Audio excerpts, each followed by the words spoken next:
அனைவருக்கும் வணக்கம். நம்ம இன்னைக்கு பார்க்க போறது ஸ்வென் ஆக்சிடேஷன். இதுல புரோபேன் 2ஆல டைமெத்தில் சல்பாக்சைடு ஒரு ஆக்சிடேஷன் ஏஜென்ட் யூஸ் பண்ணி ஆக்சிடைஸ் பண்ண போறோம். இது கூட ஆக்சிடைன் குளோரைடு ட்ரைஎத்திலமைன் ஆட் பண்ண போறோம். சரியா?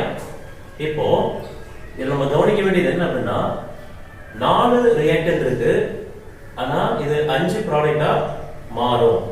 எப்படி பார்க்கலாம்? ஆக்சிடேஷன் ஏஜென்ட் வச்சு ஆக்சிடைஸ் பண்ணும்போது நமக்கு தெரியும் ரிமூவல் ஆஃப் ஹைட்ரஜன் அப்படின்னு பார்க்கும்போது அது ஆக்சிடேஷன் தான். சரியா? அப்போ புரோபேன் 2ஆல்ல வந்து நமக்கு இந்த ஹைட்ரஜன் ரிமூவ் ஆயிரும்.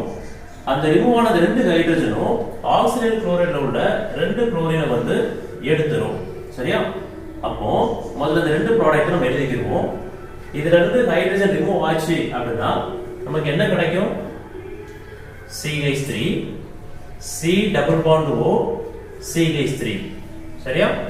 இது அசிட்டோன் கிடைக்கும். சரியா?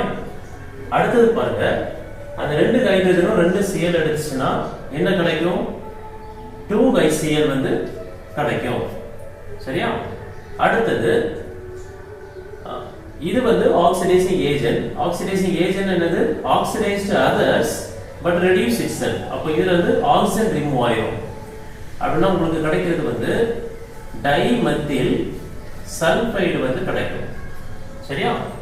இப்போ 3 ப்ராடக்ட் எழுதியாச்சு. 4வது ப்ராடக்ட் பாருங்க, கார்பன் மோனாக்சைடு இதுல ரிலீஸ் ஆகும். சரியா? அதுக்கப்புறம் இங்க CO இருக்குது. அப்போ CO2 ரிலீஸ் ஆகும். அப்போ இது வரைக்கும் நமக்கு எத்தனை ப்ராடக்ட் கிடைச்சிருக்கு? 1 2 3 4 5. சரி, இதுதான் ஸ்வென் ஆக்சிடேஷன். Thank you.